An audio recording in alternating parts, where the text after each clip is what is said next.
L'actualité à la une ce soir, la corruption reste encore inquiétante au Burkina selon le rapport 2014 du Réseau national de lutte anticorruption. Selon le RENLACT, les marchés publics tiennent la tête des secteurs où se pratique le plus la corruption au Burkina. Son directeur exécutif est notre invité.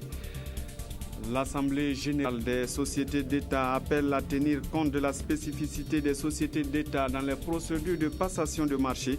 La rencontre qui a pris fin ce soir a pris des résolutions et recommandations pour surmonter les difficultés. Les détails dans cette édition. Et puis la France en colère après l'espionnage industriel de l'agence américaine de renseignement. La NSA a intercepté des communications de hauts dignitaires français entre 2004 et 2012. Bonsoir à tous et merci de suivre le 20h de la télévision de Burkina. Mais tout d'abord, des tirs dans le camp Nabakom de Kossiam la nuit dernière. C'est un mouvement d'humeur de soldats du régiment de sécurité présidentielle.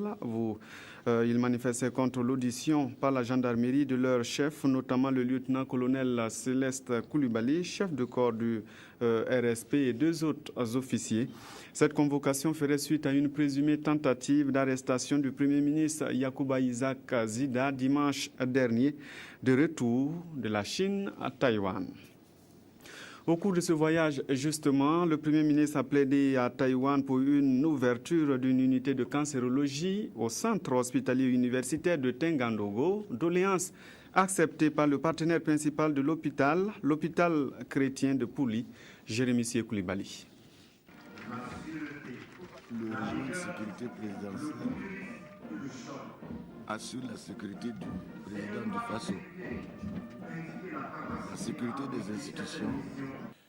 C'est un témoignage de gratitude que le chef du gouvernement est venu apporter aux dirigeants et au personnel médical de l'hôpital de Pouli pour leur contribution à la résolution des questions de santé au Burkina.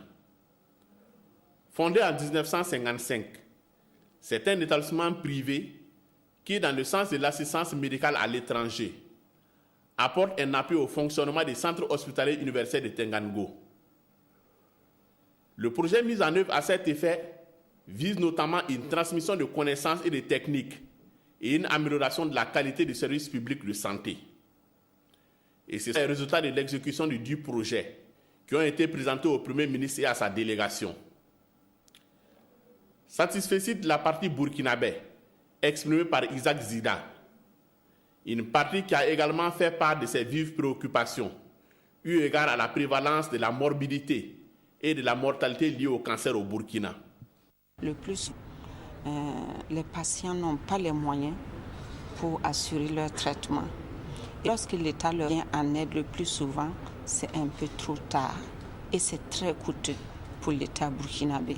Et c'est dans ce sens qu'il a fait véritablement un plaidoyer afin que l'on puisse ouvrir un centre en charge de la cancérologie au niveau du Burkina Faso. En termes de perspective, il est prévu l'ouverture d'une unité d'hémodialyse et la construction dans un délai de 3 ans d'une unité de radiothérapie pour la prise en charge des patients atteints de cancer.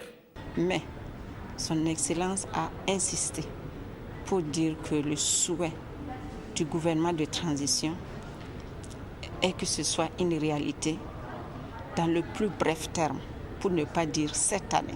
En attendant la matérialisation de ce projet, la coopération taïwanaise propose d'ores et déjà des vidéoconférences pour des consultations à distance des malades de l'hôpital de Tengango avec les équipes de spécialistes taïwanais. Et c'est le Premier ministre Isaac Zida qui a conduit l'Assemblée générale des sociétés d'État qui a débuté hier à Ouagadougou. Le moins que l'on puisse dire, c'est que c'était un examen de passage réussi pour les 21 sociétés d'État réunies. La rencontre s'est terminée ce soir avec des résolutions et des recommandations en vue de surmonter les difficultés. Une recommandation a été faite sur les passations des marchés publics. Driss Assiri. Au terme des travaux, l'Assemblée générale, après avoir approuvé les états financiers des sociétés d'État tels que présentés, donne quitus aux administrateurs pour leur gestion exercice 2014. Cette 23e session a permis d'examiner les difficultés auxquelles sont confrontées les entreprises publiques et proposer des solutions afin de leur permettre de participer pleinement au développement économique et social du pays. L'Assemblée générale nous a encouragés effectivement à accélérer le processus vraiment de démarrage de cette société et nous a invités à approcher les services du Trésor pour avoir un financement additionnel en vue de la mise en œuvre de la phase d'exploitation de l'outil. À l'issue des assises, l'Assemblée générale a formulé des résolutions et des recommandations. On a l'adoption d'un code de bonne gouvernance d'entreprise, la prise en compte de la spécificité des sociétés d'État dans les procédures de passation des marchés publics. Ça veut dire tout simplement que ces sociétés ont des spécificités qui font que ces sociétés sont différentes de l'administration centrale. Il faut tenir compte de cette particularité pour édicter des règles qui leur permettent d'agir avec célérité et efficacité. La mise en œuvre des différentes recommandations devrait permettre aux sociétés d'État de réaliser de meilleurs résultats en 2015 pour peu que le contexte sociologique soit plus favorable. Rendez-vous est pris en juin 2016 pour la 24e session de l'Assemblée générale des sociétés d'État. Au cours de cette rencontre, justement, on a noté des contre-performances au sein des sociétés d'État. La Société nationale de gestion de stocks de sécurité alimentaire et le Bureau des mines et de la géologie du Burkina connaissent des déficits, mais curieusement, la SONABI a été jugée un bon élève. Draman Dadian. Pour cette 23e Assemblée générale, 21 sociétés d'État s'expliquent sur leur gestion au cours de l'année 2014. Malgré ces tensions de trésorerie, la SONABI, la Société nationale d'hydrocarbures, fait partie des entreprises d'État à performance louable. La SONABI, malgré ses besoins de performance additifs, est une entreprise qui se bat, qui apporte beaucoup donc à l'État. Nous sommes une entreprise rentable avec plus de 7 milliards de résultats nets. Et nous aurions pu avoir 15 milliards si on n'était pas obligé d'aller vers les banques pour nous endetter, parce que simplement l'État et la SONABEL nous doivent. Et sur place, assurance a été donnée à la SONABI que le gouvernement va désormais respecter le paiement de sa subvention. L'on note également que certaines sociétés d'État sont en souffrance. C'est le cas du Bureau des mines de la géologie du Burkina, BUMIGEB, avec un manque à gagner de plus de 52 millions de francs CFA. C'est la triste réalité, mais c'est dû à un concours de circonstances qui est relatif au marché international. Au marché international dans les secteurs miniers, puisque nous évoluons beaucoup dans les secteurs miniers. Donc, le portefeuille de l'activité là, a baissé au plan international. Et du coup, ça se ressent au niveau du Burkina. La santé financière de la Société nationale de gestion du stock de sécurité sociale SONAGES est aussi fragile. Cette société est déficitaire de l'ordre de 89 millions de nos francs. La SONAGES achète le stock à 18 000 francs, le sac de 100 kg, et il le revend à 12 000. Faites le calcul, vous verrez déjà le manque à gagner. À cela s'ajoutent d'autres facteurs, notamment le facteur lié au transport donc, de ces produits, parce que nous utilisons les mêmes canaux que les commerçants et malgré tout, nous sommes obligés, n'est-ce pas, de gérer cela à un prix social. Au total, 6 sociétés d'État ont fait des contre-performances l'année dernière et le déficit cumulé s'élève à plus de 11 milliards 753 millions de francs CFA. Elles sont donc sommées de travailler à rectifier le tir avant la prochaine session de l'Assemblée générale des sociétés d'État. Dans l'actualité ce soir, les marchés publics occupent le premier rang des secteurs où se pratique le plus de corruption au Burkina selon le réseau national de lutte anticorruption. Le réseau a publié ce soir son rapport 2014. Dans l'ensemble, l'état de la corruption au Burkina reste encore inquiétant. Explication, Tanga Robert Kafando. C'est un document de 112 pages faisant état de la corruption au Burkina Faso en 2014. Un rapport élaboré sur la base des enquêtes du RENLAC, le réseau national de lutte anticorruption, et qui place les marchés publics comme le secteur le plus corrompu au Burkina en 2014, suivi des douanes, de la police municipale et de la Direction générale des transports terrestres et maritimes. Ce rapport 2014 indique que la douane a quitté la première place et qu'elle est actuellement à la deuxième place. Au niveau des marchés publics, il se positionne de plus en plus comme un secteur où les citoyens ressentent le poids de la corruption à leur niveau. Le rapport du RENLAC 2014 est le tout premier rapport post-insurrection et pour le docteur Claude Ouetta, après les lueurs d'espoir suscitées par l'insurrection du 30 octobre, la fausse note est venue de la justice avec le verdict de la... Ce verdict soulève une pléthore de questions. A-t-on le droit de thésauriser 2 milliards de francs CFA? Pour le secrétaire permanent du RENLAC, ces résultats constituent un mauvais signal à toute la société burkinabé, mais il n'est pas question de baisser la garde. Des réformes approfondies sont nécessaires, mais aussi une sérieuse augmentation du salaire des travailleurs. Le lancement de ce rapport a été précédé par la remise des prix du jeu concours KOUKA, la bande dessinée qui initie les tout-petits à la lutte contre la corruption.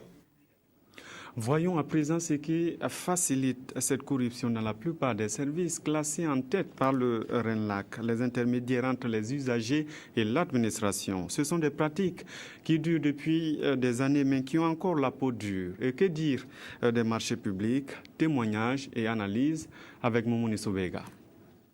On les retrouve devant les guichets des services publics comme ici à la Direction générale des transports terrestres et maritimes. Ce sont les intermédiaires, connus sous le nom de démarcheurs. Ils sont suspectés de constituer le goulot d'étranglement entre l'administration et les usagers de services publics, même si eux, ils proclament leur bonne foi. Si les clients n'ont pas le temps d'avoir avec leurs papiers, nous aussi, on peut prendre et puis gérer, et puis l'appeler, il va venir chercher ça. Au cas aussi, s'il a quelque chose pour nous aussi, il peut nous rendre service pour ça. Autre lieu, même constat. Au palais de justice de Ouagadougou, ils sont également présents. Avec leur bonne maîtrise des coulisses, ils parviennent à obtenir des documents. Et à ceux qui viennent ici et qui ne savent pas écrire, nous rédigeons les demandes pour eux. À ceux qui viennent et qui sont pris par le temps, il y a des demandes de casier judiciaire, certificat de nationalité, rectification de nom, prise en charge, ordonnance judiciaire, plainte, divorce, séparation de corps. Et quand on vous cite tout ça, il n'est pas donné à n'importe qui peut-être de rédiger toutes ces demandes-là. Donc beaucoup trouvent mieux à donner un cadeau après ça. Impossible de connaître les chiffres d'affaires qu'ils réalisent par mois, mais une chose est sûre, c'est une activité devenue aujourd'hui un véritable business. Tous disent mener leur activité dans la transparence, mais des structures de la société civile pensent le contraire. À côté de ce qui est considéré comme une petite corruption systémique, il y a le secteur des marchés publics considéré comme un domaine privilégié de la grande corruption par excellence. Nous avons un bon texte, mais ceux qui sont chargés de sa mise en œuvre, donc, pêchent. C'est vrai qu'il y a des reproches qu'on peut faire à ce document de référence, notamment à ce qui concerne l'absence de seuil, en dessous duquel on ne peut pas attribuer de marché. Il y a des gens qui font des sous-prestations. Voilà, ils vont évaluer leur offre juste pour rester dans l'assiette de moins de 10 ans, tout en sachant que le moins de 10 ans n'est pas forcément la bonne façon de faire. Sous le régime Blaise Compaoré, il y a un conseil de ministres qui a appelé à ce que les sanctions soient mises en œuvre. Mais jusqu'à présent, c'est resté lettre morte. Et pour assainir ce secteur, le CIFOEB, le Centre d'information et de formation sur le budget, recommande le suivi et le contrôle avant et après la passation des marchés publics. Le docteur Claude Ouetta est notre invité. Il est le secrétaire exécutif du RENLAC. Bonsoir, docteur. Bonsoir. Votre réaction déjà après tous ces intermédiaires qu'on vient de voir? Oui, je pense que, en fait, entre l'administration et l'administré, il ne doit pas avoir d'intermédiaire. Les services que les agents de l'administration doivent rendre sont des services de fonctionnaires qui sont rémunérés pour cela. Et donc, normalement, il doit y avoir vraiment un contact direct entre l'administré et ceux qui administrent. Alors, parlons de corruption. Cette année, on a découvert le classement tout de suite dans le reportage de Tanga Kafando. On a les marchés publics qui passent devant le service des douanes. Est-ce que c'est le marché public qui ne fait pas d'efforts ou bien c'est les douanes qui ont fait des efforts? Bien, je pense que En fait, la douane nous avait dit en 2014 qu'ils allaient faire l'effort de ne plus occuper la première place. Et donc... deuxième place, c'est pas toujours loin. Oui, c'est pas toujours loin, mais ils nous avaient dit que, bon, pour eux, la première place, bon, ils pouvaient se battre pour la quitter. Et je pense que lorsqu'on constate qu'ils ont effectivement quitté la première place, on se dit quand même peut-être que c'est un effort qui est fait. Bon, étant entendu que nous avons déjà des CAC, des comités anticorruption, effectivement, au niveau de la douane. Donc, probablement qu'il y a un travail qui est fait. Mais ce genre de résultat a besoin d'être consolidé. S'il est consolidé et si l'année prochaine, ils sont deuxième ou troisième, ça veut dire qu'effectivement, il y a un travail qui se fait. Mais sinon, s'ils repassent à la première place, ça veut dire que c'était probablement conjoncturel. Alors, de façon concrète, comment justement s'évalue ce genre d'études sur justement la corruption? Bien, en ce qui concerne les études, on a une méthodologie. Donc, on interroge 2000 citoyens qui ont des contacts avec effectivement les différents services. Et c'est sur la base, en fait, de les informations qu'ils nous donnent que nous faisons une synthèse et que nous publions les résultats. Et donc, les gens pensent quelquefois que c'est les services qui ont le plus de contacts qui sont les plus corrompus. Du point de vue de notre méthodologie, quand vous regardez les services qui ont plus d'usagers, c'est généralement les services de santé. Voilà. Et ces services-là ne sont pas nécessairement les plus corrompus. Alors aujourd'hui, on se retrouve donc avec, pour ce qui est des secteurs, mais aussi vous avez des ministères qui sont classés dans le rapport que nous avons pu consulter. Et c'est le ministère des Infrastructures qui vient en tête. Et évidemment, avec des services comme la Direction générale des transports publics et maritimes et d'autres services qui effectivement font partie de cet ensemble-là, il est évident que ça peut effectivement déteindre sur le classement. Pendant longtemps, c'était le ministère de l'économie et des finances qui était en tête, justement à cause de la douane. Mais peut-être qu'il y a des efforts qui sont faits au niveau de ce ministère. Et actuellement, ce ministère, effectivement, est passé un peu en arrière. Et vous dites aussi dans le rapport qu'il y a en 2014, on a utilisé des moyens de l'État pour des campagnes politiques. Et vous avez cité, entre autres, des sorties du président du Faso lui-même. Oui, je pense que globalement, ce qu'il faut voir, c'est que quand vous regardez 2014, c'était une période de pré-campagne. Et donc, pour nous, lorsqu'on regardait l'attitude des différents acteurs, c'était de faire en sorte que, on se prépare et qu'on soit positionné pour effectivement l'élection présidentielle. Et donc, de ce point de vue-là, il y a eu beaucoup de ressources qui ont été utilisées à cette fin-là. Alors, l'insurrection est là. Vous reprochez chaque fois au gouvernement de rester inactif face à la corruption. Cette année, vous avez fait le rapport. Est-ce que finalement, vous vous dites, cette année, c'est une bonne année avec la transition? Notre rapport aura peut-être une oreille attentive auprès des autorités?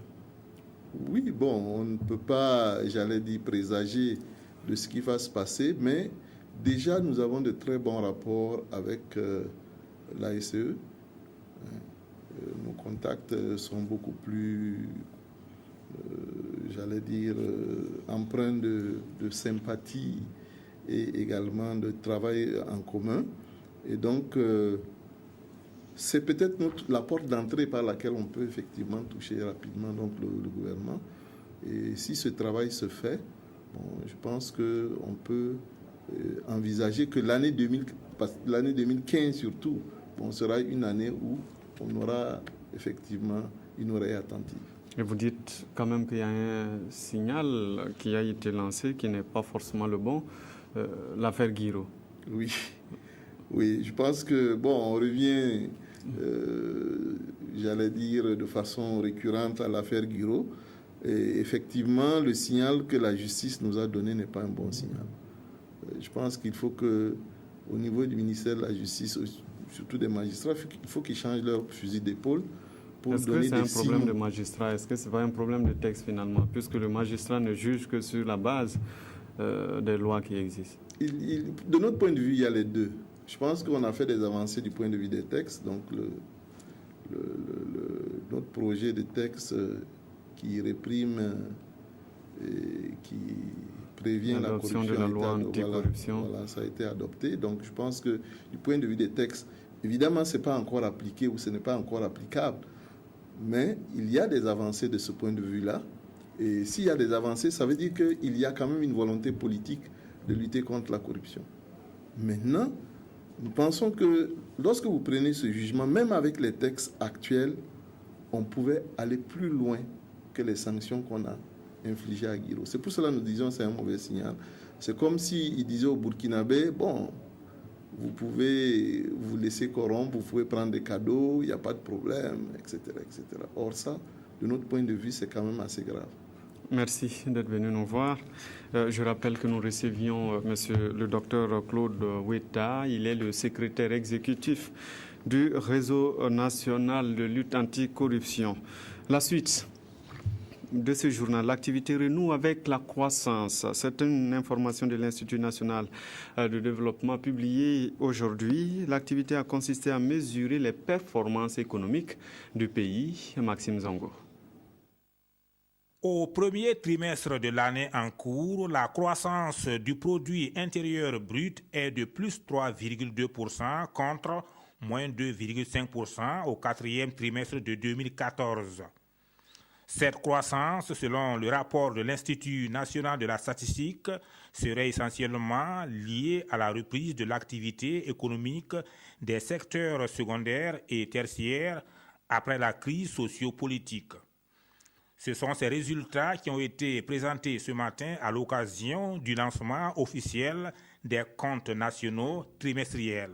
Le Burkina, en tout cas, avance de manière significative donc, dans le processus de production statistique parce que non seulement cela permettra d'avoir des données récentes et en plus ces informations vont être complètes. L'objectif visé à travers la production des comptes nationaux trimestriels est de permettre aux opérateurs économiques et aux décideurs de disposer des indicateurs fiables et viables pouvant orienter leurs décisions.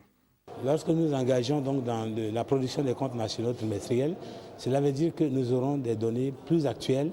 Désormais, après ce lancement, les indicateurs de performance de l'économie nationale seront régulièrement produits et publiés par l'INSD.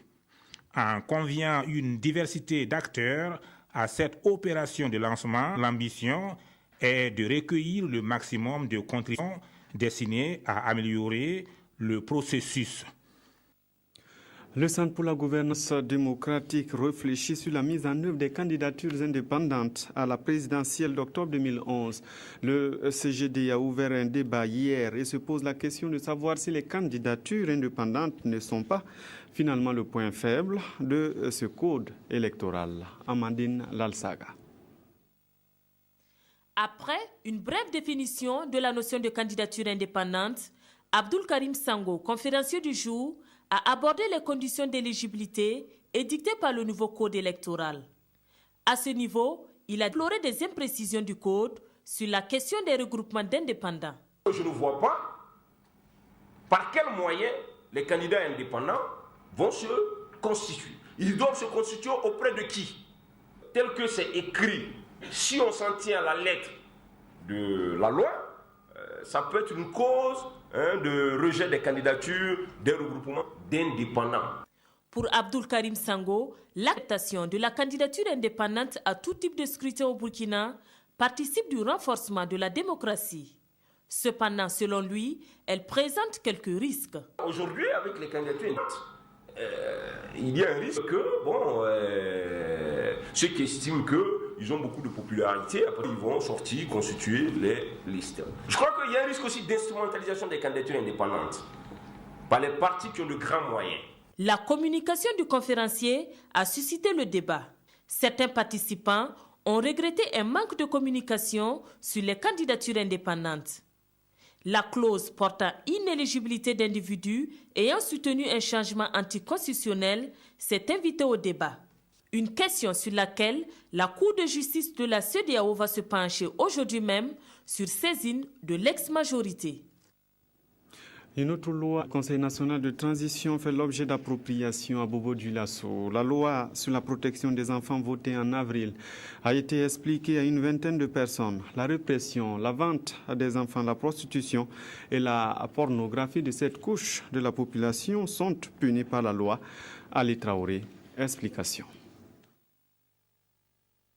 L'exploitation économique et sexuelle des enfants semble prendre de l'ampleur au Burkina Faso. Face à ce fléau, une loi a été adoptée le 17 avril 2014. Il s'agit de la loi numéro 011-2014 portant répression de la vente d'enfants, la prostitution des enfants et la pornographie mettant en scène des enfants. Cette loi s'inscrit dans le cadre de la mise en œuvre des recommandations de l'examen périodique universel. Et cette loi a pour objet de pouvoir réprimer tout ce qui est transaction de l'enfant pour éviter qu'on chodifie l'enfant et aussi les activités qui concernent un peu la pornographie et la prostitution des enfants. Donc c'est pour éviter qu'au Burkina Faso, un enfant soit soumis à une exploitation économique ou sexuelle. Et cet atelier de 2 jours va permettre à ces 25 acteurs de la chaîne pénale de mieux s'approprier cette loi en vue de son application sur le terrain. Une chose est d'adopter une loi, une chose est de l'appliquer de façon effective. C'est pourquoi ce matin nous réunissons les acteurs de la chaîne pénale de la ville de Bobo Dioulasso pour leur expliquer davantage le contenu de cette loi, les modalités et aussi l'esprit de la loi, puisqu'une loi pénale c'est la lettre et l'esprit de la loi pour que ces acteurs-là soient mieux outillés pour appliquer cette loi et pour éviter bien sûr que des enfants soient victimes de vente, de pornographie ou de prostitution au Burkina Faso. En plus des hauts bassins, cet atelier va s'étendre aux régions du centre-ouest, de l'est, du centre-nord et de la boucle du Mouhoun. Et à terme, 125 acteurs de la chaîne pénale pourront s'approprier cette loi. 5 000 jeunes sont attendus cette année au Centre national pour le développement. Le lancement du recrutement de la 63e promotion a eu lieu hier à Dori, dans la région du Sahel. La campagne doit couvrir les 13 régions. Elle prend en compte toutes les couches sociales et propose 2 types de services, le service militaire et le service civique. Claude Ouedraogo.